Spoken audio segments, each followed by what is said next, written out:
Hello, friends. Today I just wanted to share a little bit about how Jesus has changed my life.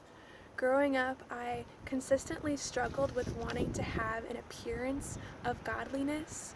So I grew up as the oldest child in the home of a pastor, and so I put a lot of pressure on myself to be the perfect Christian girl, and this manifested itself in me getting super involved with ministry and wanting to have the most intelligent answers in Sunday school and other things of that nature.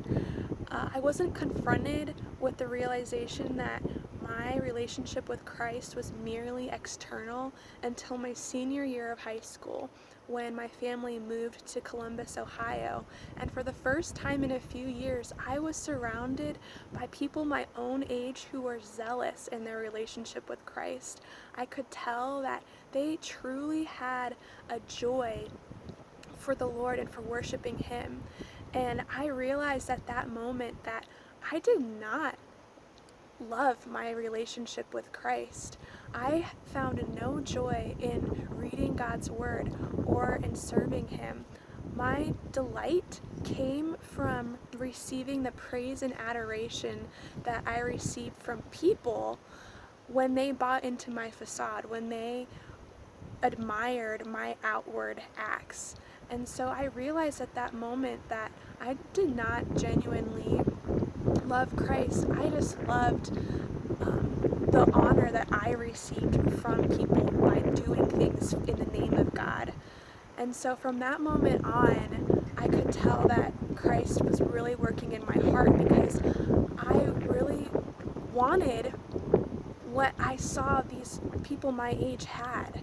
I desired to have that genuineness as well. And so what I began doing was, it looked probably pretty much the same as before. Externally, my relationship with God probably looked pretty similar. But internally, I could tell that I was being radically transformed. My motivations had shifted drastically. And so that's one way that Christ has changed me. And I want to read a few passages that kind of go along with that. I'm going to start in Psalm 51, which is a prayer from an Israelite in the Old Testament. Verses 16 and 17 say this: "You do not want a sacrifice, or I would give it. You are not pleased with a burnt offering. The sacrifice pleasing to God is a broken spirit. You will not despise a broken and humbled heart, God." So basically, in the Old Testament, Israelites only had access to God by performing sacrifices to atone for their sin. And so, in a way, their relationship with God was kind of external, because they had to sacrifice in order to have a relationship with God. But even in that, God says here that what He wants is not just a sacrifice. That's not what His ultimate desire is. His ultimate desire is for people to come before Him with a broken and humbled heart.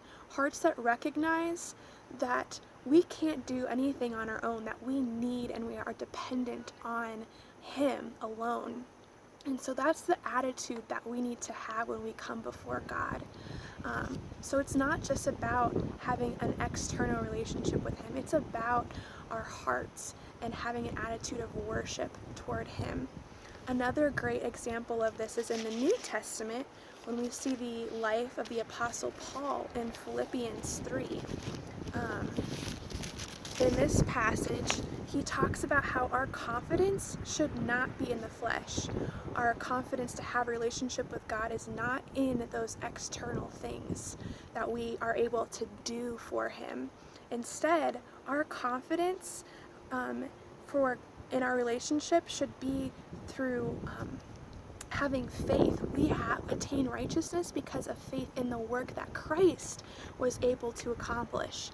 Easter is a time where we celebrate the fact that Christ sacrificed Himself for us and took the punishment for our sins, so that when we stand before God, He no longer sees our sinfulness, but He has forgiven us. He has cleansed us because of the work of Christ. And so my confidence is in Him, in that work, not in the work that I try to do on my own strength. That looks foolish in front of Him.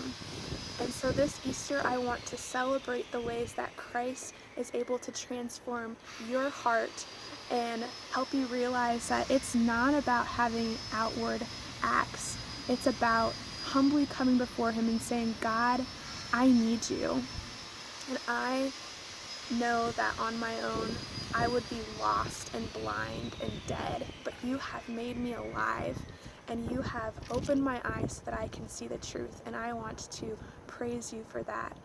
And when that happens, then Christ is able to work in you even more so that other people see how He has transformed you. And with your life, you are able to make Him look more glorious. And so, yes, I want people to see an outward representation of the inward work that Christ has done in my life. And I want my life to point to Him in that work so that they can be drawn into near relationship with Him as well. So this Easter, I hope that I'm celebrating the ways that Christ has transformed me, and I'm praying that He does that same transforming work in you as well. Happy Easter.